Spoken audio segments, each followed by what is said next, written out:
श्री स्वामी समर्थ. स्वामी भक्तांनो, असे स्वामींचे गोड संदेश ऐकण्यासाठी आपल्या व्हिडिओला एक लाईक करा आणि चॅनलला सबस्क्राईब करून बाजूला असलेली घंटी दाबा आणि कमेंटमध्ये तुमचं नाव आणि श्री स्वामी समर्थ हे नक्कीच टाईप करा. आणि हा व्हिडिओ मोजून 20 मिनिटे मन लावून नक्कीच ऐका. मित्रांनो, कधीकधी रात्री झोपताना डोक्यात विचारांचं चक्र इतकं जोरात फिरतं की झोप उडून जाते. दिवसभर आपण धावतो, कष्ट करतो, लोकांची बोलणी खातो आणि संध्याकाळी घरी आल्यावर असं वाटतं की हे सगळं नक्की कशासाठी चाललंय. आपण खरं तर खूप साधे लोक आहोत. आपल्याला खूप मोठं काही नको असतं, फक्त थोडी शांतता आणि सुखाचे 4 घास हवे असतात. पण हे जग आणि ही परिस्थिती आपल्याला गप्प बसू देत नाही. माझ्या आयुष्यातही असे अनेक दिवस आले जेव्हा मला वाटलं की आता सगळं संपलंय, आता पुढे जाण्यात काहीच अर्थ नाही. पण त्या शांततेत जेव्हा मी स्वामी समर्थांच्या विचारांकडे वळलो, तेव्हा मला समजलं की संघर्ष हा प्रत्येकाच्या आयुष्यात असतोच, फक्त आपण त्याकडे कसं बघतो हे महत्त्वाचं आहे. ते नेहमी म्हणायचे की घाबरू नकोस, मी तुझ्या पाठीशी आहे. याचा अर्थ असा नाही की चमत्कार होईल, तर याचा अर्थ असा आहे की तुला लढाईची ताकद मिळेल. आपल्या सगळ्यांची गोष्ट सारखीच आहे, फक्त पात्र वेगळी आहेत. आपण एकमेकांकडून शिकू शकतो, एकमेकांना आधार देऊ शकतो.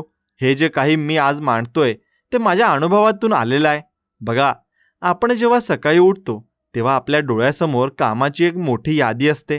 कधी मुलांच्या शाळा, कधी ऑफिसचे टेन्शन, तर कधी घरातल्या मोठ्या माणसांचं आरोग्य. या सगळ्यात आपण स्वतःला कुठेतरी विसरून जातो. मला आठवतंय, काही वर्षापूर्वी माझ्या आयुष्यात असाच एक काळ आला होता जेव्हा मला वाटायचं की मी फक्त इतरांसाठी जगतोय, स्वतःचं असं काही उरलंच नाहीये. सतत धावपळ, सतत कोणाचं तरी ऐकून घेणं आणि मनातल्या मनात कुढत राहणं. मग एक दिवस मी निवांत एका बाकावर बसलो होतो. समोरून एक म्हातारा माणूस आपल्या नातवाचा हात धरून चालला होता. तो मुलगा सारखा पडत होता, पण तो म्हातारा माणूस चिडत नव्हता. तो फक्त हसून त्याला परत उभं करत होता. त्या साध्या दृश्याने मला खूप काही शिकवलं. आपण आयुष्यात जेव्हा पडतो तेव्हा आपण स्वतःवरच सगळ्यात जास्त चिडतो. आपल्याला वाटतं की आपण कसं काय चुकू शकतो, पण चुका तर होणारच ना. आपण शेवटी माणसं आहोत. आपण काही देव नाही की आपल्याकडून सगळं परफेक्ट होईल. स्वामी समर्थांनी सुद्धा नेहमी हेच सांगितलं की प्रयत्न करणं सोडू नकोस. त्यांनी कधीच असं नाही म्हटलं की तू बसून राहा, मी सगळं बघून घेईन. ते म्हणायचे की तू चालत राहा, मी तुझ्या सोबत आहे. म्हणजे काय, तर आपली मेहनत आपल्यालाच करावी लागणार आहे. पण ती मेहनत करताना मनात एक विश्वास पाहिजे की आपण एकटे नाही आहोत. आजकाल काय होतं माहिती आहे का, आपण सोशल मीडिया बघतो आणि आपल्याला वाटतं की सगळ्याचं आयुष्य किती मजेत चाललंय. कोणीतरी कुठेतरी फिरायला गेलंय, कोणाचं तरी नवीन घर झालंय आणि हे सगळं बघून आपल्या मनात एक न्यूनगंड येतो. आपल्याला वाटतं की आपणच मागे राहिलो का. पण खरं सांगू का, प्रत्येकाच्या घराचा उंबरठा ओलांडला की आत वेगळ्याच कथा असतात. कोणाचं तरी दुखणं असतं, कोणाचं तरी कर्ज असतं, कोणाचे तरी घरगुती वाद असतात. त्यामुळे कोणाच्या तरी बाहेरून दिसणाऱ्या आयुष्याशी आपल्या आतल्या संघर्षाची तुलना करणं थांबवलं पाहिजे. हे सांगायला सोपं असतं, पण करायला खूप कठीण आहे. हे मला माहिती आहे, कारण मी सुद्धा त्यातून गेलोय. जेव्हा खिशात पैसे नसतात किंवा जेव्हा आपलं म्हणणारा माणूस आपल्याला सोडून जातं, तेव्हा हे तत्वज्ञान काही कामाचं वाटत नाही. पण त्याच वेळी आपल्याला संयमाची खरी गरज असते. संयम म्हणजे नुसतं शांत बसणं नव्हे, तर वाईट काळातही आपलं मानसिक संतुलन ढळू न देणं. लोक काय म्हणतील याचा विचार करण्यात आपण अर्ध्यापेक्षा जास्त आयुष्य घालवतो. पण शेवटी जेव्हा आपल्याला गरज असते तेव्हा मोजकीच माणसं आपल्या सोबत असतात, बाकीचे फक्त लांबून बघणारे असतात. त्यामुळे त्या 4 लोकांच्या विचारासाठी आपल्या मनातलं सुख कशाला घालवायचं. मला वाटतं की आपण रोज थोडा वेळ स्वतःसाठी काढलाच पाहिजे. अगदी 10 मिनिटं का असेना, पण शांत बसा, स्वतःच्या श्वासाकडे लक्ष द्या. आपल्याला काय हवंय, आपल्याला काय त्रास देतंय याचा विचार करा. आणि जेव्हा आपण स्वतःशी संवाद साधतो तेव्हा निम्मी उत्तरं तिथेच मिळतात. आपण इतरांशी खूप बोलतो, पण स्वतःशी बोलायला विसरतो. माझ्या अनुभवातून मी हे शिकलोय की जो माणूस स्वतःचा मित्र होतो त्याला जगातला कोणताही शत्रू हरवू शकत नाही. आपण स्वतःला खूप गृहीत धरतो. आपल्या शरीराला, आपल्या मनाला आपण मशीनसारखं वापरतो, पण मशीनला सुद्धा सर्व्हिसिंगची गरज असते ना. मग आपल्या मनाला का नको. कधीतरी एखादी छोटी गोष्ट आपल्याला किती आनंद देऊन जाते हे आपण विसरलोय. पाऊस पडला की त्याचा सुगंध घेणं, गरम चहाचा कप हातात घेणं किंवा एखाद्या जुन्या मित्राशी मनमोकळं बोलणं, या छोट्या गोष्टीच आपल्याला जगण्याची ताकद देतात. आयुष्य हे काही 100 मीटरची शर्यत नाहीये, हे मॅरेथॉन आहे. इथे जो वेगाने धावतो तो नाही, तर जो शेवटपर्यंत टिकून राहतो तो जिंकतो. त्यामुळे घाई करू नका, तुमची वेळ येईल. प्रत्येकाचं एक वेगळं ऋतू असतं आणि गुलाबाचं फूल उन्हाळ्यात फुललं तर मोगळा पावसाळ्यात. तसंच तुमचंही एक वेळ ठरलेली आहे आणि तोपर्यंत फक्त आपलं काम प्रामाणिकपणे करत राहा. स्वामींच्या भाषेत सांगायचं तर तुम्ही तुमचं कर्म करा, फळाची चिंता सोडा. याचा अर्थ असा नाही की फळ मिळणार नाही, तर त्याचा अर्थ असा की चिंता केल्याने फळ लवकर मिळत नाही, उलट तुमची शक्ती मात्र खर्च होते. आपण जेव्हा खूप चिंता करतो तेव्हा आपलं डोकं काम करणं थांबवतं. मग आपल्याला सुचत नाही की काय करावं. अशा वेळी फक्त आत्ता या क्षणात काय करू शकतो याचा विचार करा. उद्याचं उद्या बघता येईल. आजचा दिवस हाताशी आहे ना, मग तो नीट जगूया. कोणाशी तरी गोड बोलूया, कोणाला तरी मदत करूया. आनंद हा वाटल्याने वाढतो असं म्हणतात आणि ते उगाच नाही. जेव्हा आपण कोणाच्या तरी चेहऱ्यावर हसू आणतो तेव्हा आपल्याला मिळणारं समाधान हे कोणत्याही पैशांपेक्षा मोठं असतं. मला आठवतंय, एकदा मी खूप रडत होतो कारण माझं एक काम मनासारखं झालं नव्हतं. तेव्हा माझ्या एका ओळखीच्या काकांनी मला विचारलं, अरे, तू आज जो श्वास घेतलास त्यासाठी तू काही पैसे दिले का? मी म्हटलं नाही. मग ते म्हणाले, बघ, देवाने तुला आज दिवस फुकट दिलाय जगण्यासाठी, तो असा रडून घालवणार का? त्या एका वाक्याने माझा विचारच बदलला. खरंच ना, आपण किती गोष्टी फुकट मिळवतो पण त्यांचं महत्त्व आपल्याला नसतं. सूर्यप्रकाश, हवा, पाणी, आई वडिलांचं प्रेम या सगळ्या गोष्टी आपल्याला सहज मिळाल्यात म्हणून आपण त्याकडे दुर्लक्ष करतो. पण ज्यांच्याकडे या गोष्टी नाहीत त्याला विचारा त्याची किंमत काय आहे. आपल्याकडे जे आहे त्याचं कौतुक करायला शिका. ज्या दिवशी तुम्ही तक्रार करणं थांबवून कृतज्ञ राहायला शिकाल त्या दिवशी तुमचं अर्ध आयुष्य सुसह्य होईल. आणि संकटही ही पाहुण्यांसारखी असतात, ती येतात आणि जातात. पण आपण आपलं घर म्हणजे आपलं मन त्याच्यासाठी रिकामं करून ठेवायचं नाही. त्यांना येऊ द्या, त्यांचं स्वागत करा, त्यांच्याकडून जे शिकायचंय ते शिका आणि त्यांना निरोप द्या. कायमचं कोणालाच इथे राहायचं नाहीये. आपणही पाहुणेच आहोत या जगात. मग इतका इगो, इतका राग, इतका द्वेष कशासाठी? कोणाशी भांडून आपण काय मिळणार आहोत? शेवटी आपण सोबत फक्त आठवणी घेऊन जाणार आहोत. मग त्या आठवणी चांगल्या का नसाव्यात? लोक तुम्हाला तुमच्या पदावरून नाही तर तुमच्या वागण्यावरून लक्षात ठेवतात. तुम्ही किती कमवलत यापेक्षा तुम्ही किती माणसं जोडलीत हे जास्त महत्त्वाचं आहे. माझ्या आयुष्यात मी खूप माणसं पाहिली, खूप श्रीमंत पण मनाने गरीब आणि खूप गरीब पण मनाने राजा. सुखी तोच आहे ज्याचं मन मोठं आहे. स्वामी समर्थांच्या मठात गेल्यावर आपल्याला एक वेगळी शांतता मिळते. का? कारण तिथे गेल्यावर आपल्याला जाणीव होते की आपण खूप लहान आहोत. या सृष्टीच्या चक्रात आपण एक छोटासा कण आहोत. आणि हे समजलं की मग अहंकार गळून पडतो. अहंकार गेला की मग माणसाला खरं सुख मिळतं. आपण आयुष्यातल्या समस्या या आपल्या अहंकारापेक्षा मोठ्या नसतात, फक्त आपल्याला त्या मोठ्या वाटतात. जर तुम्ही विचार केला की मी काहीही नाही तर तुम्हाला कशाचं दुःख होणार नाही. कारण ज्याच्याकडे काहीच नाही त्याला काही गमावण्याची भीती नसते. आपण खूप काही पकडून ठेवण्याचा प्रयत्न करतो म्हणून आपल्याला त्रास होतो. मुठीत वाळू धरली की ती निसटतेच. तसंच आयुष्याचं आहे, जेवढं घट्ट पकडाल तेवढं दुःख होईल. हात मोकळे सोडा, जे येईल ते स्वीकारा. मग बघा आयुष्य किती सोपं वाटतं. अनेकदा आपल्याला वाटतं की देवाने आपल्यावरच अन्याय केलाय, आपल्याला आज इतकी दुःख का दिली. पण कधीतरी असा विचार करा की कदाचित देव आपल्याला तयार करतोय. मोठ्या संघर्षाशिवाय मोठी व्यक्ती घडत नाही. हिऱ्याला जितके जास्त पैलू पाडले जातात तितकाच तो जास्त चमकतो. तुमच्या आयुष्यातल्या जखमा या तुमचे पैलू आहेत. त्यातूनच तुमच्या व्यक्तिमत्वाचा प्रकाश बाहेर पडणार आहे. त्यामुळे खचून जाऊ नका. प्रत्येक अंधारानंतर पहाटी ठरलेलीच असते. फक्त ती पहाट होईपर्यंत आपल्याला संयम ठेवावा लागतो. अंधारात डगमगलो तर प्रकाश पाहता येणार नाही. आपल्या आजूबाजूला अशी अनेक उदाहरणं आहेत ज्यांनी शून्यातून विश्व निर्माण केलंय. त्यांच्याकडे कोणतीही जादू नव्हती, फक्त जिद्द होती. आणि ती जिद्द तुमच्यातही आहे. फक्त ती ओळखा, स्वतःवर विश्वास ठेवा. लोक काय म्हणतील, परिस्थिती काय आहे हे सगळं दुय्यम आहे. तुमची इच्छाशक्ती ही प्राथमिक आहे, हे लक्षात ठेवा. आणि जर तुम्ही ठरवलं की मला जिंकायचं आहे तर अख्खं ब्रह्मांड तुम्हाला मदत करायला उभं राहतं. स्वामी समर्थांचं हे वाक्य, भिवू नकोस, मी तुझ्या कायम पाठीशी आहे, हे केवळ सांत्वन नाही तर ती एक ऊर्जा आहे. ती ऊर्जा आपल्या सर्वांमध्ये आहे, फक्त आपल्याला ती जागृत करायची आहे. रोज सकाळी आरशात बघून स्वतःला सांगा की आजचा दिवस माझा आहे आणि मी तो आनंदाने जगणार आहे. बघा, तुमच्या चेहऱ्यावर आपोआप एक वेगळं तेज येईल. आयुष्य सुंदर आहे, फक्त ते बघण्याची दृष्टी हवी. आपण नेहमी काटे शोधत बसतो म्हणून फुलं दिसत नाहीत. आजपासून आपण फुलं शोधायला सुरुवात करूया. बघा कसं आयुष्य सुगंधित होतं. छोट्या छोट्या गोष्टीतून आनंद शोधायला शिका. घरातल्या लहान मुलांशी खेळा, पक्ष्यांचा आवाज ऐका, एखाद्या गरजूला मदत करा. हेच खरं जीवन आहे. बाकी सगळं माया आहे. पैसे येतील आणि जातील, पण तुम्ही कमावलेला आदर आणि प्रेम कायम राहील. माझ्या या अनुभवातून तुम्हाला काहीतरी चांगलं मिळेल अशी मला खात्री आहे. आपण सर्वजण एकाच प्रवासात आहोत. चला तर मग हा प्रवास आनंदात करूया. कोणाबद्दलही मनात कटुता न ठेवता सर्वांना माफ करून पुढे जाऊया. कारण माफी ही देणाऱ्यांपेक्षा घेणाऱ्याला जास्त शांतता देते. स्वतःलाही माफ करा, कारण तुम्ही सुद्धा माणूस आहात आणि तुमच्याकडूनही चुका होऊ शकतात. भूतकाळात जे झालं ते विसरून जा. तो काळ संपलाय. भविष्य अजून आलेलं नाही. आपल्या हातात आहे तो फक्त आज. मग तो आज कशासाठी वाया घालवायचा? चला तर मग आजपासून एक नवीन ऊर्जेने जगूया. खरं सांगू का, आयुष्यात सगळ्यात कठीण काय असेल तर ते म्हणजे वेळ काढणं. आजकाल कोणाकडेच वेळ नाहीये. नवरा बायको एकाच घरात राहतात, पण एकमेकांशी बोलायला वेळ नसतो. मुलं मोठी होतात, पण त्यांच्यासोबत खेळायला वेळ नसतो. आपण फक्त धावतोय, पण कुठे पोहोचायचंय हेच आपल्याला नक्की माहीत नाहीये. माझ्या बाबतीतही असंच घडलं होतं.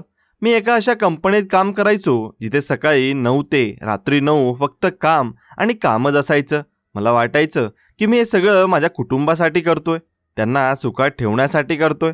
पण एक दिवस जेव्हा मी घरी गेलो तेव्हा माझ्या लहान मुलीने विचारलं, बाबा, तुम्ही आज आमच्याकडे पाहुणे म्हणून आलात का? त्या एका प्रश्नाने काळजात चर्र झालं. मला समजलं की मी पैसा कमवण्याच्या नादात आयुष्य गमावतोय. आपण ज्यांच्यासाठी हे सगळं करतोय त्यांच्यासाठीच जर आपल्याकडे वेळ नसेल तर त्या पैशाचा काय उपयोग? स्वामी समर्थ नेहमी म्हणायचे की माणसाने समाधानी असावं. समाधानी असणं म्हणजे प्रगती करणं थांबवणं नाही, तर जे आहे त्यात सुख शोधणं आहे. आपण नेहमी उद्याच्या सुखासाठी आजचा आनंद बळी देतो. आपल्याला वाटतं की आपण एकदा नवीन गाडी घेतली की मी सुखी होईल, एकदा प्रमोशन मिळालं की आयुष्य सेट होईल. पण गाडी आली की आपल्याला मोठ्या गाडीची ओढ लागते. प्रमोशन मिळालं की पुढच्या पदाची भूक वाढते. हे चक्र कधीच संपत नाही. मग सुख नक्की कुठे आहे? सुख हे बाहेरच्या वस्तूंमध्ये नसतं, ते आपल्या मनात असतं. तुम्ही झोपडीत राहूनही जगातील सगळ्यात सुखी माणूस असू शकता आणि महालात राहूनही सगळ्यात दुःखी. हे सगळं आपल्या विचारांवर अवलंबून असतं. आपल्याकडे जे आहे त्याकडे आपण कधीच बघत नाही. जे नाहीये आपण त्याचं रडगाणं गात बसतो. एखाद्या दिवशी शांतपणे बसा आणि एका कागदावर तुमच्याकडे असलेल्या चांगल्या गोष्टींची यादी करा. तुमच्याकडे राहायला घर आहे, 2 वेळचं जेवण मिळतंय, अंगावर चांगले कपडे आहेत आणि सगळ्यात महत्त्वाचं म्हणजे तुमचं शरीर नीट काम करतंय.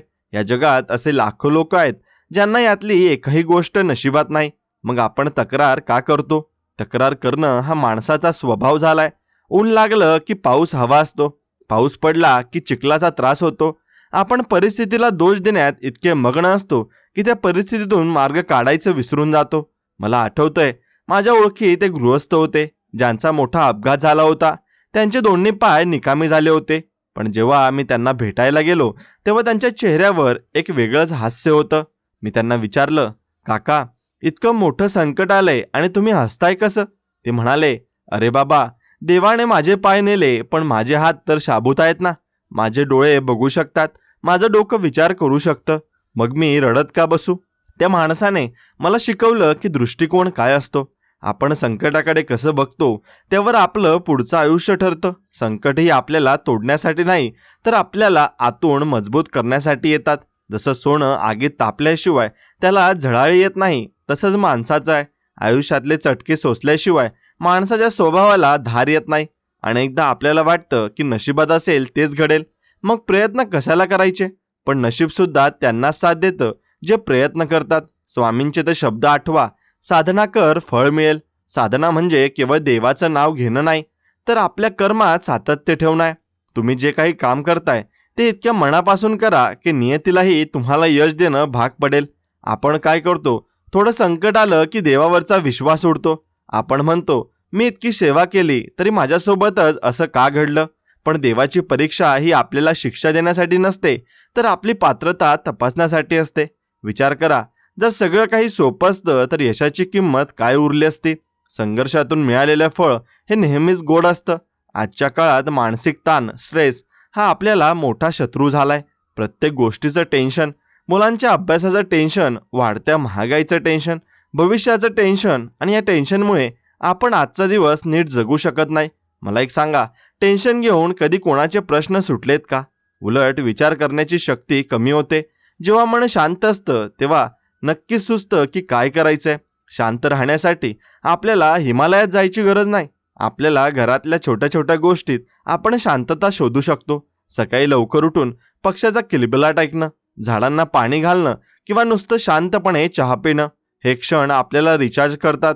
आणि आपण सतत लोकांच्या अपेक्षा पूर्ण करण्याच्या मागे धावतो. लोकांना काय वाटेल, समाज काय म्हणेल, या भीतीने आपण स्वतःला मारून जगतो. पण एक गोष्ट लक्षात ठेवा, लोकांना फक्त तेव्हाच रस असतो जेव्हा तुम्ही यशस्वी होता किंवा पूर्णपणे कोसळता. मधल्या काळात जेव्हा तुम्ही संघर्ष करत असता तेव्हा कोणीही तुमच्या मदतीला येत नाही. मग अशा लोकांसाठी स्वतःचं आयुष्य का खराब करायचं? स्वतःला आवडेल ते करा, स्वतःच्या मनाला पटेल तसं जगा. अर्थात त्याचा कोणाला त्रास होणार नाही याची काळजी घ्या. पण स्वतःचं सुख कोणाच्या तरी हातात देऊ नका. जर तुमचं सुख दुसऱ्यांच्या वागण्यावर अवलंबून असेल तर तुम्ही कधीच सुखी होऊ शकणार नाही. कारण लोक त्यांच्या मर्जीने वागणार, तुमच्या मर्जीने नाही. त्यामुळे स्वतःला इतकं खंबीर बनवा की कोणी काहीही म्हटलं तरी तुमच्या मनाची शांतता भंग होता कामा नये. आपल्या नात्यांमध्ये सुद्धा खूप गुंतागुंत झाली आहे. संवाद कमी झालाय आणि इगो वाढलाय. त्याने आधी बोलायला हवं, ती मला का विचारत नाही, अशा विचारांनी आपण चांगली नाती गमावून बसतो. कधी कधी झुकणं म्हणजे हरणं नसतं, तर ते नातं जपण्यासाठी पाऊल नक्कीच पुढे टाकलेलं असतं. समोरच्या माणसाची पण काहीतरी बाजू असेल हे आपण समजूनच घेत नाही. प्रत्येक माणूस स्वतःच्या संघर्षातून जात असतो. त्यामुळे कोणावरही लगेच जजमेंट देऊ नका. थोडं प्रेम, थोडी आपुलकी आणि थोडा विश्वास दिला की कोणतंही नातं फुलू शकतं. स्वामी समर्थांच्या चरित्रात असे अनेक प्रसंग आहेत जिथे त्यांनी अगदी साध्या माणसांना मोठं केलंय. त्यांनी कधीच कोणाची जात, धर्म किंवा पैसा पाहिला नाही. त्यांनी पाहिलं ते फक्त माणसाचं मन. आपणही जर माणसाला माणूस म्हणून बघायला शिकलो तर हे जग किती सुंदर होईल ना. द्वेष करून कुणाचं भलं झालंय, मग रागाच्या भरात आपण अशी वाक्य बोलून जातो जी समोरच्याच्या मनावर कायमची जखम करतात. नंतर आपल्याला पश्चाताप होतो, पण वेळ निघून गेलेली असते. म्हणून बोलताना विचार करून बोला. शब्द हे तलवारीसारखे असतात, ते एकदा म्याणातून बाहेर पडले की परत घेता येत नाही. आयुष्य हे खूप छोटं आहे, ते रागावून घालवण्यापेक्षा हसून खेळून घालवण्यात काय वाईट आहे. अनेकदा आपल्याला वाटतं की आपण खूप एकटे आहोत. आपल्या मनातलं कोणाला सांगावं, कोणाला आपल्या दुःखाशी देणं घेणं आहे. अशा वेळी स्वामींच्या आठवण काढा. ते म्हणतात, मी आहे ना तुझ्या सोबत. हा फक्त शब्द नाही, तर ती एक जाणीव आहे. जेव्हा तुम्हाला वाटेल की कोणीच नाहीये तेव्हा डोळे मिटून त्या शक्तीचं स्मरण करा. तुम्हाला आपोआप आतून एक बळ मिळेल. एकटेपणा आणि एकांत यात फरक आहे. एकटेपणात आपण दुःखी होतो, पण एकांतात आपण स्वतःला शोधतो. स्वतःच्या सहवासाचा आनंद घ्यायला शिका. ज्याला स्वतःसोबत राहायला आवडतो तो कधीच एकटा नसतो. जीवनातल्या प्रत्येक टप्प्यावर आपल्याला नवीन काहीतरी शिकायला मिळतं. लहानपणी खेळण्यात सुख होतं, तारुण्यात स्वप्न पूर्ण करण्यात सुख आहे, आणि म्हातारपणात ती स्वप्न सत्यात उतरलेली पाहण्यात सुख असतं. प्रत्येक काळाची एक वेगळी मजा आहे. उतारवयात अनेकांना वाटतं की आता आमची गरज उरली नाहीये, पण तुमचा अनुभव ही पुढच्या पिढीसाठी मोठी शिदोरी आहे. तुम्ही जे पाहिलंय, जे अनुभवलंय ते कोणाकडेच नाहीये. त्यामुळे स्वतःला कधीच कमी लेखू नका. तुमच्या अस्तित्वाची या जगाला गरज आहे. म्हणूनच तुम्ही इथे आहात. देवाने कोणालाही विनाकारण जन्माला घातलेलं नाही. प्रत्येकाचं काहीतरी काम ठरलेलं आहे. ते काम शोधणं आणि ते पूर्ण करणं हे जीवनाचं सार्थक आहे. पैसा कमवणं गरजेचं आहे, पण तो म्हणजे सर्वस्व नाही. पैशाने तुम्ही बेड विकत घेऊ शकता, पण झोप नाही. पैशाने तुम्ही पुस्तक घेऊ शकता, पण ज्ञान नाही. पैशाने तुम्ही माणसं गोळा करू शकता, पण प्रेम नाही. त्यामुळे पैशाच्या मागे धावताना या गोष्टी विसरू नका ज्या खरोखर मोलाच्या आहेत. आपल्या आरोग्याकडे दुर्लक्ष करू नका. पहिलं सुख निरोगी काया. आणि म्हणून हे अगदी योग्य आणि खरं आहे. शरीर साथ देत असेल तरच तुम्ही तुमच्या स्वप्नांचा पाठलाग करू शकता. रोज थोडा व्यायाम करा, चांगला आहार घ्या, आणि सगळ्यात महत्त्वाचं म्हणजे सकारात्मक विचार करा. नकारात्मक विचार हे विषासारखे असतात. ते हळूहळू तुमचं मन आणि शरीर दोन्ही पोखरून टाकतात.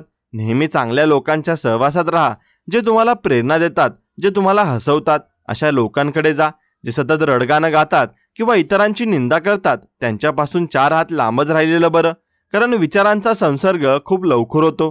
तुमची संगत कशी आहे यावरून तुमचं व्यक्तिमत्व ठरतं.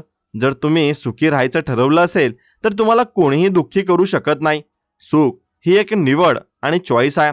म्हणून आज मी ठरवलंय की काहीही झालं तरी मी आनंदी राहणार. तर मग छोटी मोठी संकट मला डळमळीत करू शकणार नाहीत. हा आत्मविश्वास स्वतःमध्ये निर्माण करा. स्वामी समर्थांची शिकवण ही फक्त पूजेपुरता मर्यादित ठेवू नका, तर ती आयुष्यात उतरवा. भिवू नकोस, हे संकट आल्यावर म्हणण्यासाठी आहे आणि मी तुझ्या पाठीशी आहे हे विश्वासाने जगण्यासाठी आहे. आपण सगळेच त्या परमेश्वराची लेकरं आहोत. मग आपल्याला कशाची भीती आहे? जसं एखादं लहान मूल आपल्या वडिलांचा हात धरून चालताना निर्भय असतं, तसंच आपणही त्या शक्तीचा हात धरून चाललं पाहिजे. मग बघा, आयुष्याचा हा प्रवास किती सुखकर होतो. वाटा कशाही असल्या तरी चालायला मजा येईल. अंधार असला तरी प्रकाशाची खात्री असेल आणि थकलो तरी विश्रांतीसाठी तो पाठीशी असेल. आयुष्याकडे बघण्याचा हा छोटासा बदल तुमचं संपूर्ण जग बदलून टाकू शकतो. फक्त एकदा मनापासून प्रयत्न तर करून बघा, मग तुम्हाला लगेच समजेल. कधी कधी आपण विचार करतो की आपण आयुष्य नक्की काय मिळवलंय, बँक बॅलन्स, घर, गाडी की अजून काही. मला आठवतंय माझ्या एका मित्राची गोष्ट. तो खूप श्रीमंत होता, म्हणजे त्याच्याकडे सगळं काही होतं जे एका सामान्य माणसाला हवं असतं. पण तरीही तो नेहमी अस्वस्थ असायचा. एकदा आम्ही सहज गप्पा मारत बसलो होतो, तेव्हा त्याने मला विचारलं, अरे, इतकं सगळं असूनही मला रात्री शांत झोप का लागत नाही? मी त्याला फक्त एक विचारलं, तू शेवटचं कोणासाठी तरी काहीतरी मनापासून कधी केलंयस का? त्याने विचार केला आणि त्याला उत्तर मिळालं, नाही. आपण जेव्हा फक्त स्वतःसाठी जगतो तेव्हा आपलं जग खूप छोटं होतं आणि त्या छोट्या जगात गुदमरल्यासारखं होतं. पण जेव्हा आपण दुसऱ्याचा विचार करतो तेव्हा आपलं मन विस्तारतं. स्वामी समर्थांच्या आयुष्यातले अनेक प्रसंग बघा. त्यांनी स्वतःसाठी कधीच काही मागितलं नाही, कोणी साठवलं नाही आणि ते नेहमी इतरांच्या कल्याणासाठी जगले. आपण त्यांच्यासारखे महान होऊ शकत नाही, पण किमान त्यांच्या मार्गावर एक पाऊल तर टाकू शकतो ना. आजकालच्या धावपळीत आपण माणुसकी विसरत चाललोय का असं वाटतं. कोणाचा अपघात झाला तर लोक मदत करण्याऐवजी आधी मोबाईलवर व्हिडिओ टाळतात. आणि मग ही परिस्थिती बदलण्याची गरज आहे आणि ती बदलण्याची सुरुवात आपल्यापासूनच व्हायला हवी. प्रेम आणि आपुलकी हे असे शब्द आहेत ना, जे कोणत्याही भाषेपेक्षा जास्त प्रभावी असतात. एखाद्या दुःखी माणसाच्या खांद्यावर हात ठेवून फक्त मी आहे ना म्हणणं हे हजारो रुपयांच्या मदतीपेक्षा मोठं असतं. मला वाटतं आपण आपल्या मुलांना मोठ्या पदव्या मिळवायला शिकवतो, पण त्यांना चांगला माणूस व्हायला शिकवतो का? त्यांना अपयशाचा सामना कसा करायचा हे शिकवतो का? मग आजकाल छोटी मुलं सुद्धा डिप्रेशनमध्ये जाताना दिसतात. हे बघून खूप वाईट वाटतं. त्यांचं बालपण आपण हिरावून घेतलंय का? त्यांना फक्त स्पर्धेत धावायला शिकवलंय, पण पडल्यावर कसं सावरायचं हे सांगायला आपण विसरलोय. आयुष्यात यश मिळवणं गरजेचं आहेच, पण त्या यशाचा आनंद घ्यायला माणसं सोबत हवीत. जर तुम्ही शिखरावर एकटेच असाल तर त्या उंचीचा काय उपयोग? तिथली हवा खूप थंड आणि बोसरी असते. सोबत आपली माणसं असली की प्रवासाचा थकवा जाणवत नाही. माझ्या अनुभवात मी एक गोष्ट शिकलोय की संकटही खरं तर संधी असतात. जेव्हा एखादं दार बंद होतं तेव्हा देवाने दुसरं एखादं मोठं दार उघडलेलं असतं. फक्त आपल्याला ते दिसत नाही, कारण आपण त्या बंद दरवाजाकडे बघून रडत बसतो. आणि म्हणून स्वामींच्या त्या लीलामृतामध्ये कितीतरी कथा आहेत आणि जिथे माणसाचं सगळं काही गेलंय आणि मग त्याला खऱ्या मार्गाची ओळख झाली. याचा अर्थ असा नाही की आपण सगळं सोडून द्यावं, पण आपण गोष्टींना इतकं घट्ट पकडून ठेवतो की त्या निसटल्यावर आपल्याला खूप त्रास होतो. सोडून देणं, लेटिंग गो, ही एक कला आहे. जो ही कला शिकला तो सुखी झालाय. जुन्या आठवणी, कोणाबद्दलचा राग, मनातली भीती, हे सगळं ओझं घेऊन आपण किती काळ चालणार आहे? हे ओझं खाली उतरवा, मग बघा तुम्हाला किती हलकं वाटतंय. आपण प्रवासाला निघताना जसं कमीत कमी सामान घेतो जेणेकरून प्रवास सुखकर होईल, तसंच आयुष्याच्या प्रवासाचंही आहे. मनावरचं टेन्शन कमी करा, मग जगणं सोपं होईल. कधी कधी मला लोक विचारतात की स्वामी समर्थांनी सांगितलेली भक्ती म्हणजे नक्की काय? मला वाटतं भक्ती म्हणजे रोज तासभर पूजा करणं किंवा उपवास एवढंच करणं नाही. म्हणजे भक्ती म्हणजेच तुमच्या कामातली प्रामाणिकता, तुमच्या वागण्यातली नम्रता आणि संकटातही न डगमगणारा विश्वास. आता तुम्ही जर तुमचं काम देवाची सेवा समजून केलं तर ती सगळ्यात मोठी भक्ती आहे. एखाद्या भुकेल्याला अन्न देणं ही सुद्धा भक्तीच आहे. आपण मंदिरात देवाला शोधतो, पण तो आपल्या आजूबाजूच्या माणसांमध्येच असतो. फक्त आपल्याला ती दृष्टी हवी आहे. आजच्या जगात प्रामाणिक राहणं खूप कठीण झालंय असं लोक म्हणतात, पण दुव्याला लोक आधी कापतात म्हणून अशी एक म्हण आहे. पण खरं सांगू का, जो प्रामाणिक असतो त्याला सुरुवातीला त्रास होईल, पण शेवटी विजय त्याचाच होतो. लबाडीने मिळवलेला पैसा किंवा यश हे तात्पुरतं असतं. ते जितक्या वेगाने येतं तितक्याच वेगाने निघून जातं. पण कष्टाने आणि इमानदारीने मिळवलेली गोष्ट ही टिकणारी असते. स्वतःच्या नजरेत कधी कमी पडू नका. जगाला तुम्ही काहीही सांगू शकता, पण आरशात बघताना स्वतःच्या डोळ्याला डोळा भिडवता आला पाहिजे. आत्मसन्मान ही माणसाची सगळ्यात मोठी संपत्ती आहे. ती गमावून मिळवलेल्या स्वर्गाचाही काही उपयोग नाही. आयुष्यात अनेक वेळा असे क्षण येतील जेव्हा तुम्हाला वाटेल की हे माझ्या सोबतच का होतंय. तेव्हा एक गोष्ट लक्षात ठेवा, देवाने तुमच्यावर मोठा भार टाकलाय, कारण त्याला माहिती आहे की तो भार पेलण्याची ताकद फक्त तुमच्यात आहे. तो कमकुवत माणसावर जबाबदारी सोपवत नाही. त्यामुळे स्वतःला कमजोर समजणं बंद करा. तुमच्यात ती ताकद आहे जी कोणत्याही वादळाला थोपवू शकते. फक्त त्या ताकदीची जाणीव करून घ्या. स्वामींचा तो अभय मंत्र आपल्याला हीच आठवण करून देतो. भीती फक्त आपल्या मनात असते, वास्तवात ती नसते. आपण उद्याच्या संकटाचा विचार करून आज घाबरत बसतो, आणि म्हणून पण उद्या जे होणार आहे ना ते आपण बदलू शकत नाही. मग आजचा दिवस का खराब करायचा. धैर्याने सामोरे जा. बघा भीती कशी पळून जाते. आपल्या समाजात सध्या तुलना करण्याची मोठी साथ आली आहे. आता कोणाची मुलं किती गुण मिळवतात, कोणाकडे किती सोनं आहे, कोणाचा पगार किती आहे, या तुलनेमुळे आपण स्वतःचं समाधान घालवून बसलोय. प्रत्येक फुलाचा सुगंध वेगळा असतो आणि प्रत्येक माणसाचं नशीब वेगळं असतं. तुमची स्पर्धा स्वतःशी असू द्या. कालच्यापेक्षा मी आज थोडा चांगला झालोय का, कालच्यापेक्षा आज मी थोडं जास्त चांगलं काम केलंय का. जर याचं उत्तर हो असेल तर तुम्ही प्रगती करत आहात. दुसऱ्यांच्या यशाचा आनंद घ्यायला शिका. मग बघा तुमच्या आयुष्यात कसं यश येतं. हे सगळं सांगताना मला जाणीव आहे की प्रत्येक दिवस सारखा नसतो.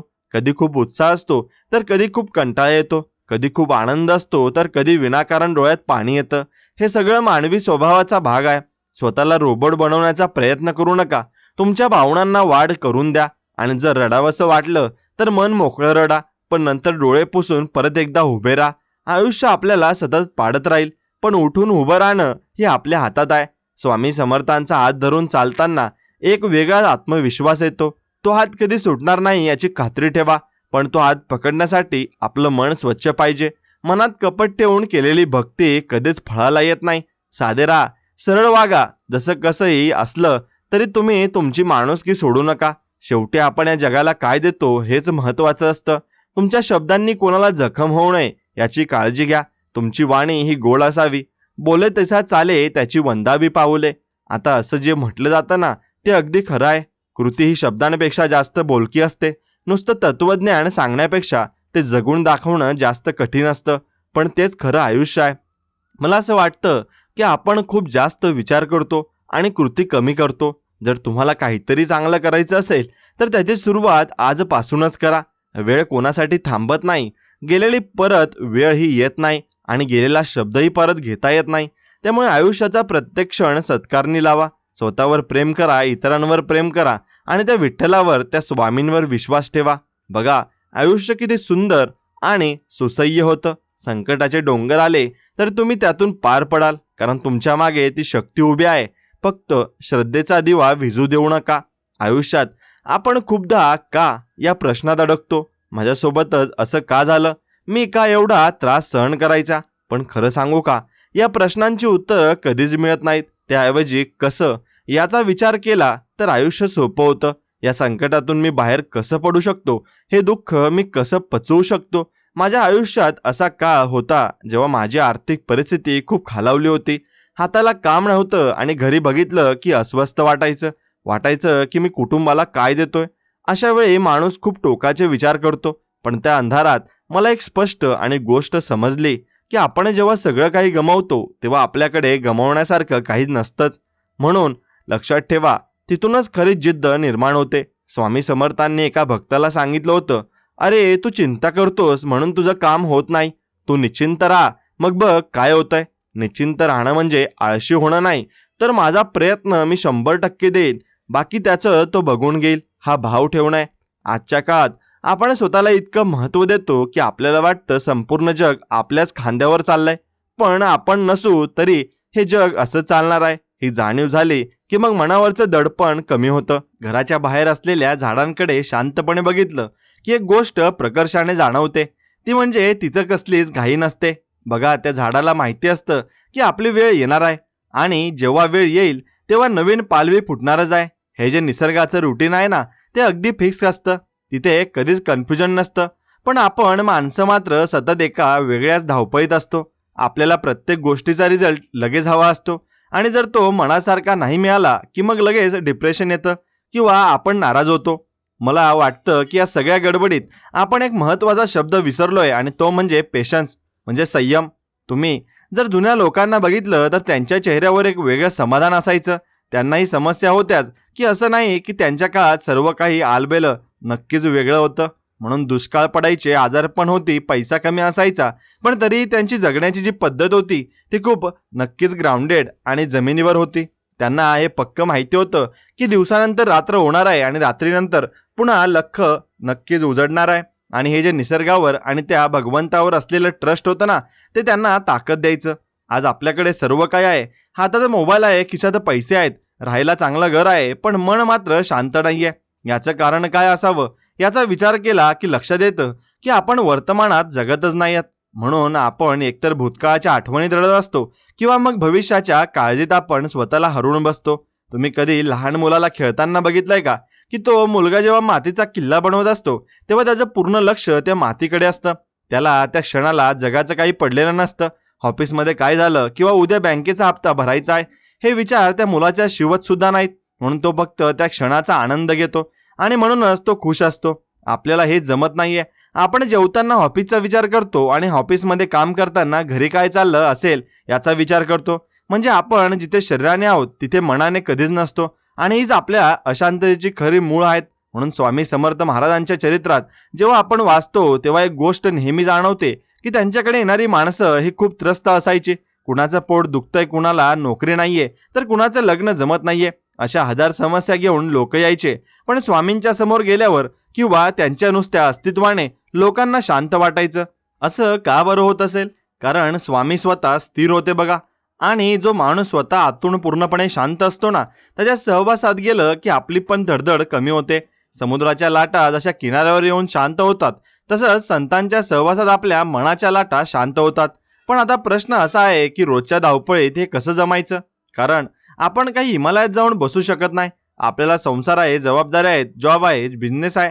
पण या सगळ्या गोंधळात शांत कसं राहायचं?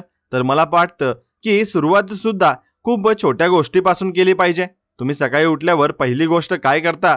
बघा, आपण लगेच मोबाईल हातात घेतो आणि चेक करतो की जगात काय चाललंय, कुठे मेसेज आलेत आणि कुठे काय वाईट बातमी आहे का. म्हणजे दिवसाची सुरुवातच आपण दुसऱ्यांच्या विचाराने करतोय. मग आपण अपेक्षा करतो की दिवसभर मन प्रसन्न राहावं. हे कसं शक्य आहे? त्यापेक्षा सकाळी उठल्यावर फक्त 5 मिनिटं स्वतःशी बोललं तर मग लगेच किंवा खिडकीतून बाहेर येणाऱ्या उन्हाकडे बघितलं तर बघा, तो सूर्य रोज न चुकता उगवतो. त्याला कधीच कंटाळा येत नाही. तो कधीच म्हणत नाही की आज मला मूड नाहीये किंवा आज संडे आहे, मी सुट्टी घेणार. आणि तो आपलं काम निष्ठेने करतोय. निसर्गाची ही शिस्त आपण जर आपल्या आयुष्यात आणली ना, तर नक्कीच अर्ध्या समस्या तिथेच संपतील. आपण खूप म्हणतो की मला वेळच मिळत नाही, पण खरं तर आपण वेळेचं मॅनेजमेंट चुकीचं करतोय. आपण अशा गोष्टींना महत्त्व देतोय ज्यांच्या आपल्या आयुष्यावर काहीच पॉझिटिव्ह परिणाम होत नाही. आता बघा ना, आपण तासनतास सोशल मीडियावर घालवतो. दुसऱ्यांचं आयुष्य बघण्यात आपल्याला रस असतो, पण आपल्या घरातल्या माणसांशी मनमोकळं बोलायला आपल्याला वेळ नसतो. संध्याकाळी जेव्हा आपण घरी येतो तेव्हा आपण किती थकलेले असतो. खरं तर शारीरिक थकवा कमी असतो, पण मानसिक थकवा जास्त असतो. कारण दिवसभर आपण नको त्या विचारांचं ओझं वागवत असतो. जसं आपण घराच्या कचरा रोज बाहेर टाकतो, तसं मनातला कचरा आपण रोज बाहेर टाकता आला पाहिजे. नाहीतर तो साठत जातो आणि मग त्याचा वास यायला लागतो आणि मग चिडचिड होते. आणि मग आपण म्हणतो की मला कोणी समजूनच घेत नाही. खरं तर आपल्याला स्वतःलाच आपण समजून घेत नाही आहोत. मग एक साधं उदाहरण घ्या. आपण जेव्हा गाडी चालवतो तेव्हा आपण फक्त पुढच्या रस्त्यावर लक्ष ठेवतो, ना की लांबच्या रस्त्यावर काय खड्डे आहेत याचा विचार करत बसतो. तसंच आयुष्याचा आहे. आजचा दिवस नीट जगला की उद्याचा दिवस आपोआप चांगला येईल. पण आपण आजचा आनंद उद्यासाठी राखून ठेवतो. आपण म्हणतो की एकदा माझं प्रमोशन झालं की मग मी खुश होईन किंवा एकदा मुलाचं शिक्षण झालं की मग मी निवांत होईन. पण तो दिवस कधीच येत नाही. कारण एक जबाबदारी संपली की दुसरी तयारच असते. समुद्राच्या लाटा कधी संपतात का नाही, पण एक गेली की दुसरी येतच ना. मग तसंच समस्यांचं बी एक समस्या सुटली की दुसरंही येणारच आहे. मग काय आपण आयुष्यभर फक्त समस्या सोडत बसणार आहोत का, की त्या लाटांकडे पण पोहायला नक्की शिकणार आहोत? हे ज्याला समजलं ना तो खरा समाधानी. बघा, देवाला सुद्धा समस्या होत्या. प्रभू रामचंद्रांना वनवास भोगावा लागला, श्रीकृष्णाला जन्मतः संकटाचा सामना करावा लागला. मग आपण तर सामान्य माणसं आहोत. आपल्याला कसं वाटतं की आपलं आयुष्य हे अगदी सरळ नक्कीच रेषेत असावं? तसं नसतंच. आणि तसं नसतं सुद्धा. कारण जोपर्यंत आपण अडथळे येत नाही ना आपल्याला, तोपर्यंत आपल्याला आपली ताकद समजत नाही. तुम्ही बघा, जेव्हा एखादं मोठं संकट येतं तेव्हाच आपल्याला कळतं की अरे मी हे सहन करू शकतो किंवा मी यातून बाहेर पडू शकतो. तोपर्यंत आपल्याला वाटत असतं की मी खूप वीक आहे. त्यामुळे संकटांना घाबरण्यापेक्षा त्यांच्याकडे एक चॅलेंज म्हणून बघितलं पाहिजे.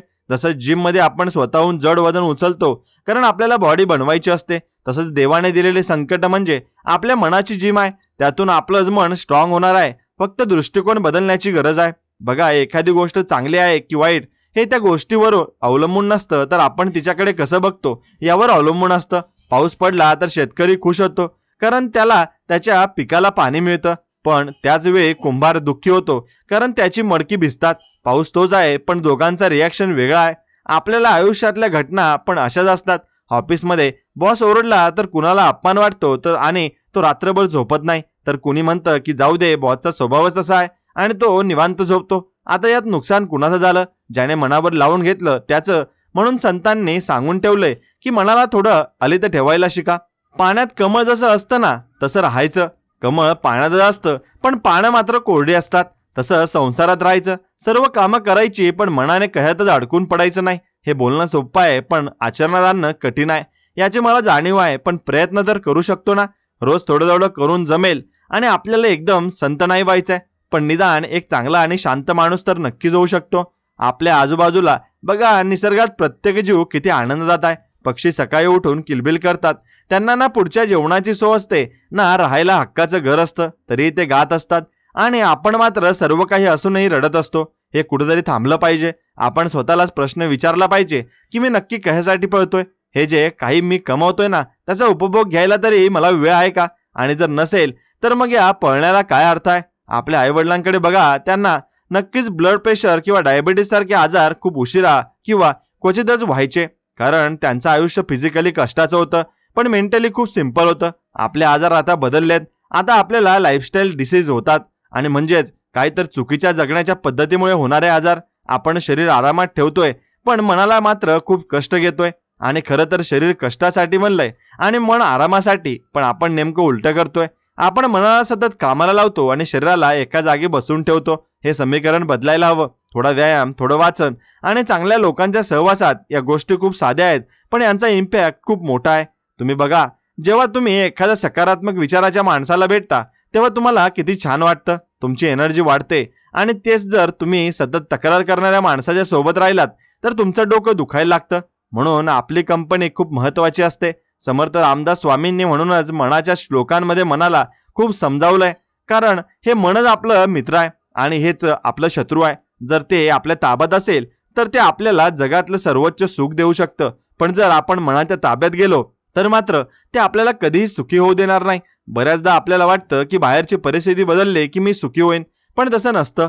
सुखाचा संबंध बाहेरच्या जगाशी नाहीये तर आपल्या आतल्या स्थितीशी आहे. आता बघा ना, एसी लावलेली खोली आहे, मऊ गादी आहे, पण जर डोक्यात विचार असतील तर झोप येत नाही. आणि दुसरीकडे दिवसभर कष्ट करणारा मजूर उघड्यावर दगडावर डोकं ठेवून सुद्धा शांत झोपतो.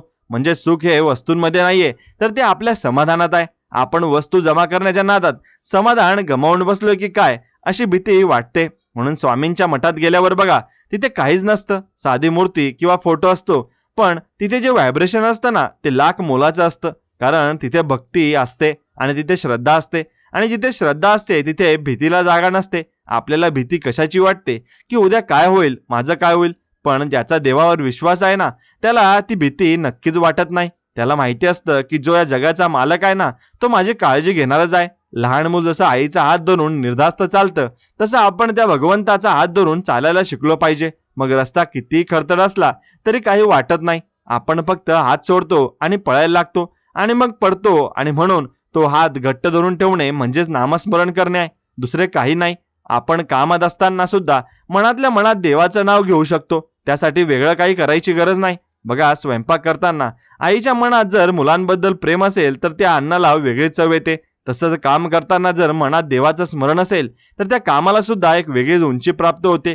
आपण काय करतो ते फक्त पैसे मिळवण्यासाठी नाही, तर ते कर्तव्य आहे आणि ते ईश्वराची सेवा आहे या भावनेने जर काम केलं तर त्यातला स्ट्रेस निघून जातो आणि सॅटिस्फॅक्शन मिळतं. तुम्ही आजपासून एक प्रयोग करून बघा की दिवसातील कुठलीही एक गोष्ट पूर्ण माइंडफुल होऊन करा. आणि म्हणजे जर तुम्ही चहा पित असाल तर फक्त चहाच प्या, दुसरा काही विचार करू नका. त्या चहाची चव घ्या, त्याचा सुगंध घ्या, बघा तुम्हाला किती फ्रेश वाटेल. आपण हे छोट्या छोट्या गोष्टींमधलं सुख घ्यायला विसरलोय, म्हणून आपल्याला मोठ्या सुखांची गरज वाटते. खरं तर आयुष्य हे अशा छोट्या छोट्या क्षणांनीच बनलेलं असतं. मोठे प्रसंग खूप कमी येतात, पण हे छोटे क्षण रोज येतात आणि आपण त्यांनाच इग्नोर करतो. आपल्या मुलाने काढलेलं पहिलं चित्र किंवा बायकोने आवडीने केलेला पदार्थ किंवा मित्राचा आलेला फोन, या गोष्टी खरं तर खूप मोलाच्या आहेत, पण आपण त्यांना टेकन फॉर ग्रांटेड घेतो.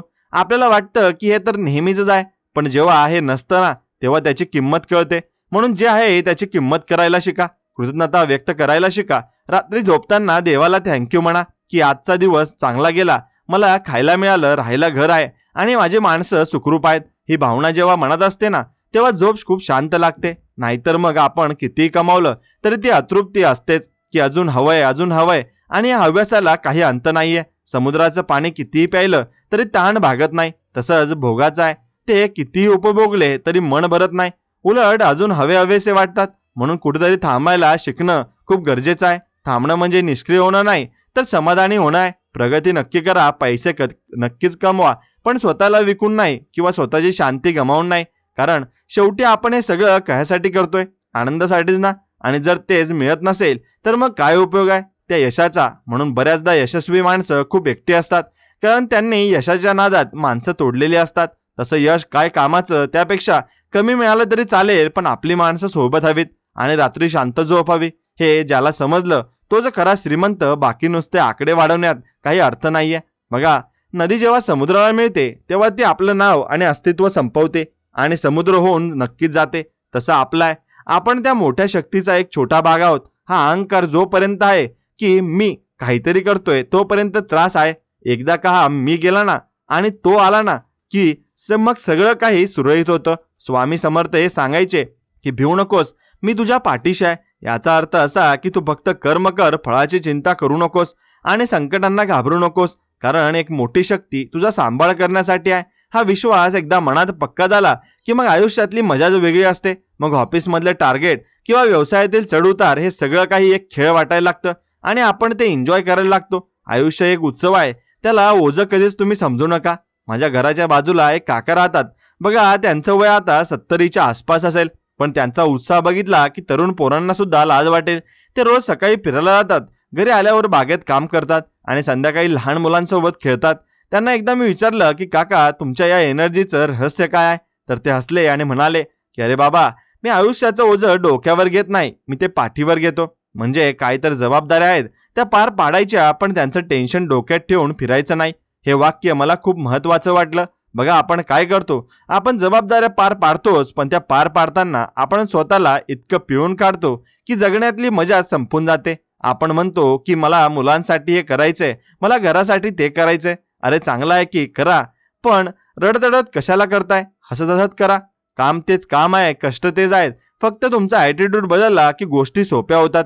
बघा, जेव्हा एखादी गृहिणी स्वयंपाक करते तेव्हा जर तिने कंटाळून स्वयंपाक केला तर त्या अन्नाला चव येत नाही.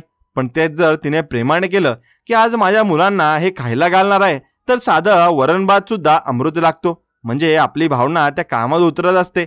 आता तुम्ही म्हणाल की ऑफिसच्या कामात कसली आली भावना? तिथे तर फक्त टार्गेट असतं आणि बॉसचा आरडाओरडा असतो. बरोबर आहे, पण तिथे सुद्धा आपण हे काम माझ्या पोटा पाण्यासाठी करतोय किंवा यामुळे माझं घर चालतंय हा विचार केला तर त्या कामाबद्दल थोडा तरी आदर निर्माण होतो. आणि एकदा का कामाबद्दल आदर निर्माण झाला की मग कंटाळा कमी होतो. बघा, जगात कुठलंही काम हलकं किंवा मोठं नसतं. काम ते काम असतं. रस्त्यावर झाडू मारणारा माणूस जर त्याचं काम प्रामाणिकपणे करत असेल तर तो सुद्धा तेवढाच महत्वाचा आहे जेवढा एखाद्या कंपनीचा सीईओ आहे. कारण जर त्याने झाडू मारला नाही तर रोगराई पसरेल. प्रत्येकाची आपली एक भूमिका आहे आणि ती भूमिका आपल्याला चोख पार पाडायची आहे. हे एकदा स्वीकारलं की मग तक्रार करायची सवय मोडते. बऱ्याचदा आपण आपली तुलना दुसऱ्यांशी करून दुःखी होतो की त्यांच्याकडे कार आहे माझ्याकडे नाही, किंवा त्यांचं घर मोठं आहे माझं लहान आहे. पण आपण हे विसरतो की प्रत्येकाचा संघर्ष वेगळा असतो. आपल्याला त्यांचं यश दिसतं पण त्यांच्या मागचे कष्ट हे दिसत नाहीत, किंवा त्याला असणारे इतर त्रास दिसत नाहीत. कदाचित त्यांच्याकडे पैसा असेल पण घरात शांती नसेल, आणि आपल्याकडे पैसा कमी असेल पण घरात प्रेमाची माणसं असतील, तर आपण जास्त नशिबान आहोत ना. त्यामुळे तुलना करणं थांबवलं पाहिजे. देवाने आपल्याला जे दिलंय ते बेस्ट आहे आणि त्यातच आपण क्रिएट करायचं आहे. बघा, ज्याच्याकडे कला असते ना तो मातीतून सुद्धा सोनं पिकवू शकतो, आणि ज्याच्याकडे कला नसते तो सोन्याचं सुद्धा माती करू शकतो. त्यामुळे बाहेरच्या परिस्थितीपेक्षा आपली आतली तयारी जास्त महत्वाची आहे. स्वामी समर्थ नेहमी म्हणायचे की अशक्य ही गोष्ट त्यांच्या शब्दकोशात नाहीये. याचा अर्थ काय की जर तुमची इच्छाशक्ती प्रबळ असेल तर तुम्ही काहीही करू शकता. आपण बऱ्याचदा प्रयत्न करण्याआधीच हार मानतो की हे मला जमणार नाही आणि हे खूप कठीण आहे. पण एकदा करून तर बघा, पडलात तर पडलात, काय होईल? जास्तीत जास्त लोक हसतील, हसू दे ना, लोकांचं कामच आहे हसणं. पण जर तुम्ही यशस्वी झालात तर तेच लोक टाळ्या वाजवायला सर्वात पुढे असतील. त्यामुळे लोकांच्या विचारामुळे आपण आपली प्रगती थांबवायची नाही. मला आठवतंय, मी जेव्हा सायकल शिकत होतो तेव्हा कितीदा पडलो. नक्कीच होतो, पण गुडघे फुटले होते, हाताला लागलं होतं, पण सायकल चालवण्याची जिद्द होती म्हणून शिकलोच ना. जर तेव्हा पडण्याच्या भीतीमुळे सायकल चालवलीच नसती तर आज नक्कीच ती गाडी पण चालवता आली नसती. तसंच आयुष्याचं आहे, चुका होणारच आहेत. चुकांशिवाय माणूस शिकू शकत नाही. आणि जी माणसं म्हणतात की मी कधीच चूक केली नाही, याचा अर्थ त्यांनी कधीच काही नवीन करण्याचा प्रयत्न केला नाही. त्यामुळे चुकांना घाबरू नका, फक्त एका चुकीतून धडा घ्या आणि ती चूक पुन्हा करू नका, म्हणजे झालं. बघा, आपण प्रवासात निघतो आणि रस्ता चुकला तर आपण काय करतो? गाडी तिथे सोडून देतो का नाही? पण आपण कुणाला तरी रस्ता विचारतो किंवा मॅप बघतो आणि पुन्हा योग्य रस्त्याला लागतो. आयुष्यात पण असंच करायचं आहे. कधीतरी निर्णय चुकू शकतात, कधीतरी माणसं फसू शकतात, म्हणून आयुष्य थांबत नाही. आपण पुन्हा नव्याने सुरुवात करायची असते.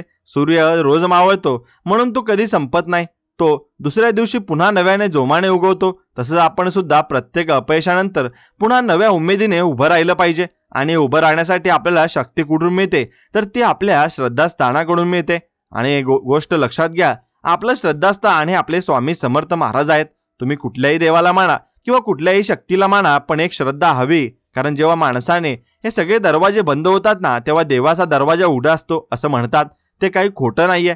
कित्येक वेळा आपण बघतो की आता सगळं संपलं असं वाटतं, आणि असं वाटत असताना कुठून तरी काहीतरी मार्ग निघतो आणि मग आपण संकटातून बाहेर पडतो. याला सर कृपा म्हणतात. पण ही कृपा अनुभवायला सुद्धा डोळे लागतात. ज्याचा विश्वास आहे त्याला जे जाणवतं. जो शंका घेत बसतो त्याला चमत्कार सुद्धा जादूचे खेळ वाटतात. म्हणून श्रद्धेचा भाग खूप महत्वाचा आहे. आपण आपल्या घरातलं वातावरण सुद्धा आपल्या मनावर खूप परिणाम करतं बघा. घरात जर सतत कटकट असेल तर बाहेर पण मन लागत नाही. म्हणून घर शांत ठेवण्याची जबाबदारी घरातल्या प्रत्येकाची असते. आणि असं नाही की फक्त बायकोने किंवा आईनेच शांत राहायचं. पुरुषांनी सुद्धा समजून घेतलंच पाहिजे की दिवसभर घरात राहून किंवा काम करून त्या सुद्धा थकून जातात आणि थकत असतील. प्रत्येकाला आपला स्पेस हवा असतो, थोडं कौतुक हवं असतं. आपण बऱ्याचदा बाहेरच्या लोकांशी खूप गोड बोलतो पण घरातल्या माणसांवर मात्र चिडचिड करतो. हे चुकीचं आहे. खरं तर जी माणसं आपल्या सुखदुःखात साथ देतात त्यांच्याशीच आपण आपलं चांगलं वागलं पाहिजे. बाहेरचे लोक तर आज आहेत उद्या नाही आहेत, पण घरची माणसं शेवटपर्यंत सोबत असणार आहेत. म्हणून त्या नात्यांना नक्कीच जपा. नात्यांमध्ये इगो आणू नका. बऱ्याचदा छोट्या छोट्या गोष्टीवरून अबोला धरला जातो आणि मग बोलणं बंद होतं. यात नुकसान कोणाचं होतं? आपलंच ना. वेळ निघून गेल्यावर पश्चाताप करण्यात काहीच अर्थ नसतो. म्हणून जे आहे ते आजचं क्लिअर करा. आणि माफी मागायची असेल तर मागा, माफ करायचं असेल तर करा, पण मन मोकळं करा. मनावरचं ओझं कमी झालं की बघा किती हलकं वाटतं. आपण विनाकारण जुन्या गोष्टी उभरून काढतो. आणि किंवा 10 वर्षापूर्वी तू असं म्हणला होतास, किंवा 5 वर्षापूर्वी त्यांनी माझा अपमान केला होता, अरे ते सोडून द्या. आता ती माणसं बदलली असतील किंवा परिस्थिती बदलली असेल, आपण मात्र तिथेच अडकून पडलोय. वाहत्या पाण्यासारखं व्हायचं. जे आलं ते वाहून नेलं. आणि पाणी कधी एका जागी थांबत का नाही? ते खळाळत पुढे जातं, म्हणून ते निर्मळ असतं. डबकं झालं की त्याला दुर्गंधी येते. तसंच मनाचं आहे, मन जर एकाच गोष्टीवर अडकून पडलं की ते दूषित होतं. म्हणून लेट गो करायचं नक्कीच तुम्ही करायला शिकणं हीच आजच्या काळातील सर्वात मोठी साधना आहे. आपल्या मुलांवर सुद्धा आपण सुद्धा अपेक्षेचं ओझं टाकतोय का, याचा विचार पालकांनी केला पाहिजे. आपल्या वाटतं की माझ्या मुलाने हेच व्हावं किंवा त्याने फर्स्ट नक्कीच यावं, पण त्याला त्याच्या कलागुणांचा आपण विचार करतो का? कदाचित त्याला चित्रकलेत रस असेल किंवा त्याला खेळायला आवडत असेल. प्रत्येक मूल वेगळं असतं. जसं जंगलात वाघ आणि हत्ती हे दोन्ही असतात. दोघांची ताकद वेगळी आहे, दोघांचं काम वेगळं आहे आणि हत्ती वाघासारखा धावू शकत नाही आणि वाघ हत्तीसारखा ओझं वाहू शकत नाही. म्हणून तुलना करू नका. आपल्या मुलाला ओळखा आणि त्याला त्याच्या आवडीच्या क्षेत्रात पुढे जाऊ द्या. बघा, जेव्हा माणूस आवडीचं काम करतो ना, तेव्हा त्याला कामाचा कंटाळा येत नाही आणि तो त्यात नक्कीच एक्सपर्ट होतो. आणि आपण बघतो आजकाल मुलं स्ट्रेसमुळे चुकीची पावलं उचलतात. हे का होतंय? कारण त्यांना घरून सपोर्ट मिळत नाही. त्यांना वाटतं की जर मला कमी मार्क्स पडले तर माझे आई बाबा काय म्हणतील, ही भीती त्याच्या मनात घर करते. म्हणून पालकांनी मुलांचे मित्र झालंच पाहिजे, जेणेकरून ते आपल्या मनातील प्रत्येक गोष्ट तुम्हाला सांगू शकतील. आणि एकदा का मुलांशी संवाद तुटला की मग ते बाहेर चुकीच्या संगतीत लागतात आणि मग आपला नशिबाला दोष देतो. म्हणून त्यामुळे संवाद खूप महत्वाचा आहे. फक्त ऐकून घ्या, लगेच सल्ला देऊ नका. बऱ्याचदा समोरच्याला फक्त आपलं म्हणणं कोणतरी ऐकून घ्यावं एवढीच अपेक्षा असते. उपाय त्यालाही माहीत असतात, पण एक आधार हवा असतो की मी आहे ना, तू काळजी नको करू. हे एक वाक्य सुद्धा माणसाला खूप बळ देतं. स्वामी समर्थांच्या भक्तांचा हाच एक नक्कीच अनुभव यायचा की स्वामी काही प्रत्येक वेळी मोठं प्रवचन नाही द्यायचे. ते फक्त एक दृष्टिक्षेप टाकायचे किंवा पाठीवर हात ठेवायचे आणि भक्ताचं काम होऊन जायचं. की जी पॉझिटिव्ह एनर्जी असते ना, ती भक्ताच्या पलीकडची असते. आपण सुद्धा ही आपल्या वागण्यातून अशी एनर्जी निर्माण करू शकतो. याचा प्रयत्न केला पाहिजे. आपण जिथे जाऊ तिथे वातावरण प्रसन्न झालं पाहिजे. असं नाही की आपण गेलो की लोक म्हणायला लागले, अरे हा कशाला आला. आपलं अस्तित्व हवं असं वाटलं पाहिजे आणि त्यासाठी चेहऱ्यावर सतत हास्य आणि वाणीत गोडवा असावा लागतो. हे काही बाजारात मिळत नाही, हे कमवावं लागतं अभ्यासाने आणि सवयीने.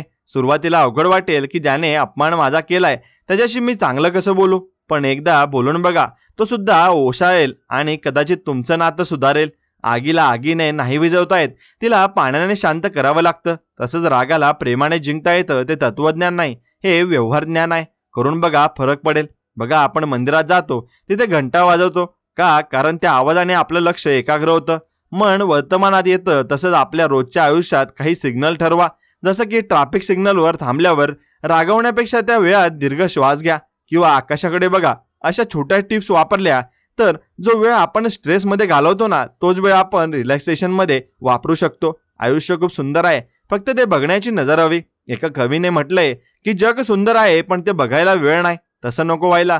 वेळ काढावा लागतो, तो मिळत नसतो. आपण म्हणतो की रविवारी सुट्टी आहे तेव्हा मजा करू, पण रविवारी सुद्धा आपण घरकामात किंवा इतर व्यापात अडकतो आणि दिवस कधी संपतो कळतच नाही. म्हणून रोजचा दिवस हा जो उत्सव मानला पाहिजे. जेवताना, आंघोळ करताना, चालताना, प्रत्येक क्रियेत आनंद घेता आला पाहिजे. याला सहज योग म्हणतात. म्हणजे काय तर सहज जगणे, कुठलाही आव्हान आणतात जसं आहे तसं स्वीकारणे आणि पुढे जाणे. बऱ्याचदा आपण भविष्याच्या इतके मागे लागतो की आपल्याला आजूबाजूच्या असलेली लहान लहान सुख ही आपल्या हातातून निसटून जाऊ शकतात.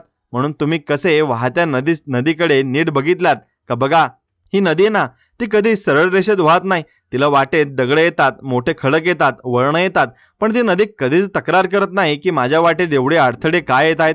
ती त्याला दगडाला वळसा घालते आणि आपला मार्ग शोधते. किंवा कधी कधी त्या खडकावरून उडी घेते आणि धबधबा होऊन खाली पडते, पण तिचं वाहन थांबत नाही. आपलं आयुष्य सुद्धा त्या नदीसारखं असायला हवं. आपण मात्र थोडासा अडथळा आला की लगेच थांबतो, खचून जातो. आपल्याला वाटतं की आता सगळं काही संपलंय, पण खरं तर ते वळण असतं जिथून काहीतरी नवीन सुरू नक्कीच होणार असतं. बघा, जेव्हा आपण एखादं पुस्तक वाचतो तेव्हा एका पानावर जर काही दुःखद प्रसंग असेल तर आपण ते पुस्तक तिथेच बंद करून ठेवत नाही, तर आपण उत्सुकतेने पुढचं पान उलटतो की पुढे काय होईल. तसंच आयुष्याचं पान उलटायला शिका. एकाच पानावर अडकून बसलात तर पुढची चांगली गोष्ट कधी वाचणार. मला एक प्रसंग आठवतो. एकदा आम्ही काही मित्र गड चढायला गेलो होतो. अर्ध्या रस्त्यात गेलो आणि खूप दाट धुकं पसरलं. समोरचं काहीच दिसत नव्हतं. काही जण घाबरले आणि म्हणाले की आपण परत जाऊया. पण आमच्या इथे वयस्कर गृहस्थ होते. ते हसले आणि म्हणाले की अरे, धुका आहे म्हणून रस्ता संपला नाहीये, तो तिथे जाय. फक्त दिसत नाहीये, थोडा धीर धरा आणि एक एक पाऊल टाकत राहा. आणि खरंच आम्ही हळूहळू पुढे गेलो आणि वर गेल्यावर जे दृश्य दिसलं ते अप्रतिम होतं. आयुष्यात सुद्धा जेव्हा कन्फ्युजनचं धुकं पसरतं ना, तेव्हा घाई गडबड करून माघार घेऊ नका. फक्त विश्वास ठेवा आणि एक एक पाऊल टाकत राहा. रस्ता आपोआपच सापडेल. स्वामी समर्थ महाराजांवर तुम्ही त्यांची श्रद्धा आहे आणि त्यांना हा अनुभव नक्कीच असेल की जेव्हा जेव्हा अंधार दाटतो ना, तेव्हा तेव्हा त्यांचा हात मदतीला येतोच. पण त्यासाठी आपली पकड ही घट्ट हवी. आपण जर शंका घेतली तर मग तो आधार कसा मिळेल. लहानपणी आपण सायकल चालवताना मागे वडील आहेत हा विश्वास असायचा, म्हणून आपण पेडल मारत राहायचो. त्यांनी सायकल सोडली तरी आपण चालवत राहायचो, कारण आपल्याला वाटायचं की ते मागे आहेतच. हाच विश्वास आता आपल्याला त्या वरच्या शक्तीवर नक्कीच ठेवायचं आहे. आपण म्हणतो की मला दिसत नाहीये, मग मी विश्वास कसा ठेवू? अरे हवा सुद्धा दिसत नाही, पण आपण श्वास घेतोच ना, कारण आपल्याला जाणीव आहे की ती आहे. म्हणून तसंच देवाची शक्ती दिसत नसली तरी ती आहे आणि ती आपलं काम करते. फक्त आपल्याला थोडा पेशन्स राहावं लागेल. आजकाल आपल्या इन्स्टंट नूडल्स सारखं इन्स्टंट रिझल्ट हवा असतो. भक्ती केली की लगेच फळ मिळालं पाहिजे असं आपल्याला वाटतं, पण तसं नसतं. बिया पेरल्या की लगेच दुसऱ्या दिवशी झाड येत नाही. त्याला खतपाणी घालावं लागतं, त्याची निगा राखावी लागते आणि योग्य वेळ आली की फळ येतच. आपल्या कर्माचं सुद्धा तसंच आहे. तुम्ही चांगलं कर्म करत राहा, त्याचा हिशोब तो वरचा ठेवतोय. कुणी बघो किंवा न बघो, पण आपली नजर स्वच्छ हवी. बघा, आरसा जर धुळीने माखलेला असेल तर त्यात चेहरा स्पष्ट दिसत नाही. तसंच मनावर जर रागाची आणि द्वेषाची धूळ असेल तर तिथे सत्याचं प्रतिबिंब कसं पडेल? म्हणून रोज रात्री झोपताना थोडं आत्मपरीक्षण करा की आज माझ्याकडून कुणाचं मन दुखावलं गेलं नाही ना, म्हणून किंवा मी कुठे चुकलो तर नाही ना. आणि हे जे स्वतःला तपासणं आहे ना, ते खूप गरजेचं आहे. नाहीतर आपण त्याच चुका वर्षानुवर्षे करत राहतो आणि मग म्हणतो की माझं नशीबच खराब आहे. नशीब खराब नसतं, आपले निर्णय कधीच कधी चुकतात आणि ते मान्य करायला खूप हिंमत लागते. हो मी चुकलो, आणि ते म्हणायला मोठा माणूस लागतो. आणि जो म्हणतो की ना, त्याच्याबद्दलचा लोकांचा आदर अजून वाढतो. आपण काय करतो की आपण स्वतःला डिपेंड करायला जातो आणि मग नक्कीच तिथेच आपली वाद वाढतात. नात्यांमध्ये हार जीत नसते, तिथे दोघेही जिंकायचे असतात किंवा दोघेही हारणार असतात. हे गणित समजून घ्यायला हवं. पती पत्नीच्या नात्यात तर ते खूप महत्वाचं आहे. तू बरोबर की मी बरोबर यापेक्षा आपण कसे आनंदी राहू शकतो हे जास्त महत्वाचं आहे. बऱ्याचदा छोट्याशा अहंकारामुळे मोठी नाती तुटतात आणि मग उरते ती फक्त एकटेपणाची पोकळी. त्यामुळे इगोला आपल्या घराच्या बाहेर चप्पल काढतो ना, तिथेच काढून आपल्या घरात यायचं असतं. फक्त प्रेम आणि आपुलकी घेऊन यायचं. बघा, तुम्ही बाहेर कितीही मोठे अधिकारी असा किंवा साहेब असा, घरात तुम्ही कोणाचे तरी बाबा आहात, कोणाचे तरी पती आहात किंवा कोणाचे तरी मुलगा आहात. ही भूमिका जास्त महत्वाची आहे. ऑफिसची खुर्ची निवृत्तीनंतर जाणार आहे, पण घरातली जागा शेवटपर्यंत राहणार आहे याची जाणीव ठेवली की माणूस नक्कीच जमिनीवर राहत असतो आणि सर्व काही माणूस नक्कीच आनंदाने करत असतो. म्हणून तुम्ही असं आनंदाने सर्व गोष्टी केल्या पाहिजे आणि या गोष्टी सर्व आनंदाने केल्या तरच त्याची मजा सुद्धा असते, नाहीतर त्याची मजा सुद्धा निघून जात असते. एवढं आपल्या लक्षात आलं पाहिजे. आपण अनेकदा अशा वळणावर येऊन थांबतो जिथे आपल्याला वाटतं की आता रस्ता सगळा बंद झालाय. पण खरं सांगू का, रस्ता कधीच बंद होत नसतो. फक्त आपल्याला तो शोधण्याची दृष्टी बदलावी लागते. मला आठवतंय, एकदा मी खूप मोठ्या आर्थिक विवंचनेत होतो. मला वाटायचं की आता इथून पुढे कसं जाणार. पण जेव्हा मी शांततेने विचार केला तेव्हा लक्षात आलं की संकट हे आपल्याला संपवण्यासाठी नाही, तर आपल्यातली खरी ताकद बाहेर काढण्यासाठी आलेली असतात आणि ती स्वामींनीच पाठवली असतात. हे तुम्ही समजून घेतलं पाहिजे. आपण उगीच टेन्शन घेऊन स्वतःच्या बुद्धीवर ताण देतो आणि मग सोपी उत्तरं सुद्धा आपल्याला दिसत नाहीत. तुम्हाला माहिती आहे, स्वामी समर्थांचे एक खूप साधं तत्व होतं, ते म्हणजे निश्चिंत राहा. निश्चिंत राहणं म्हणजे काम न करणं नव्हे, तर काम पूर्ण ताकदीने करणं आणि त्याचं फळ काय मिळेल याची चिंता सोडून देणं. जेव्हा आपण काळजी नक्कीच करतो ना फळाची, तेव्हा आपल्या कामाची क्वालिटी खराब होते. आपण अर्धे इथे असतो आणि अर्धे भविष्यात असतो. बघा, घरामध्ये जेव्हा आपण एखाद्या लहान मुलाला बघतो, ते मूल जेव्हा चालायला शिकतं तेव्हा ते 1000 वेळा पडतं, पण पडल्यावर ते कधीच असं म्हणत का की आता मी चालणारच नाही, हे माझ्यासाठी नाहीये. नाही, ते पुन्हा उठतं आणि पुन्हा प्रयत्न करतं. आपल्यातलं हे मूल कुठे हरवलंय? आपण एकदा अपयशी झालो की लगेच हार मानतो, लोकांच्या टोमण्यांना घाबरतो. पण विचार करा, हे लोक तुमच्या घरातलं धान्य भरायला येत नाहीत किंवा तुमचं बिल भरायला येत नाहीत, मग त्यांच्या बोलण्याने तुमचं आयुष्य का ठरवायचं? बघा, नात्यांमध्ये सुद्धा आपण खूप वेळा क्लिअर राहायच्या नादात अंतर वाढवतो. समोरच्याने काय विचार केला असेल किंवा त्याने असं का म्हटलं असेल याचे आपण मनातले मनात हजारो तर्क लावतो.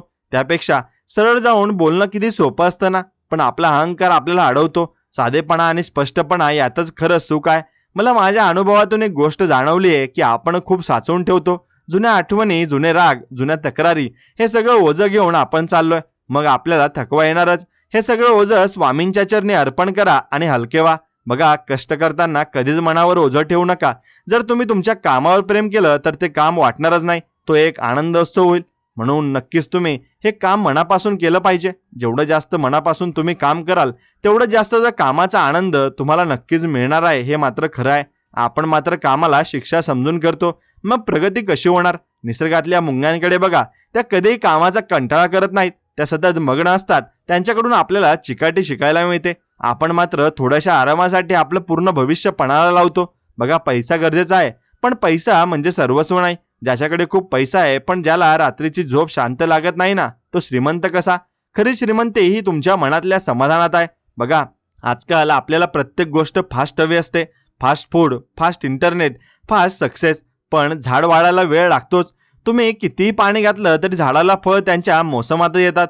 हा निसर्गाचा नियम आपल्याला आयुष्यातही लागू होतो. संयम ठेवा, तुमच्या कष्टाचं फळ तुम्हाला नक्की मिळेल. फक्त थोडी प्रतीक्षा करायला शिका. बघा, कधी कधी आपल्याला वाटतं की आपण खूप एकटे आहोत, कोणीच आपल्याला समजून घेत नाहीये. पण खरं सांगू का, तुम्ही स्वतःला किती समजून घेताय हे जास्त महत्वाचं आहे. स्वतःचा वेळ स्वतःला द्या, स्वतःच्या आवडीनिवडी जपा. जेव्हा तुम्ही स्वतःवर प्रेम करायला शिकता तेव्हा जग तुमच्यावर प्रेम करायला लागतं. स्वामी समर्थांनी नेहमी सांगितलंय की आधी स्वतःला ओळखा, आणि आपण मात्र आयुष्यभर दुसऱ्यांना ओळखण्यात वेळ घालवतो. बघा, आयुष्य हे एका वाहत्या नदीसारखं आहे. त्यात चांगले वाईट दोन्ही प्रकारचे अनुभव येणार. पण नदी जशी दगडांना वळसा घालून आपला रस्ता शोधते ना, तसंच आपल्याला सुद्धा संकटांना पार करून पुढे जायचं आहे. कधीच थांबू नका. थांबला तो संपला. सतत काहीतरी नवीन शिकण्याचा प्रयत्न करा. मग ते एखादं नवीन कौशल्य असो किंवा एखादा नवीन विचार असो. बघा, कृतज्ञ राहा. ज्यांनी तुम्हाला कठीण काळात मदत केली आहे ना, त्यांना कधी विसरू नका. कृतज्ञता ही एक अशी ऊर्जा आहे ना, जी तुमच्या आयुष्यात अधिक सुख घेऊन येते.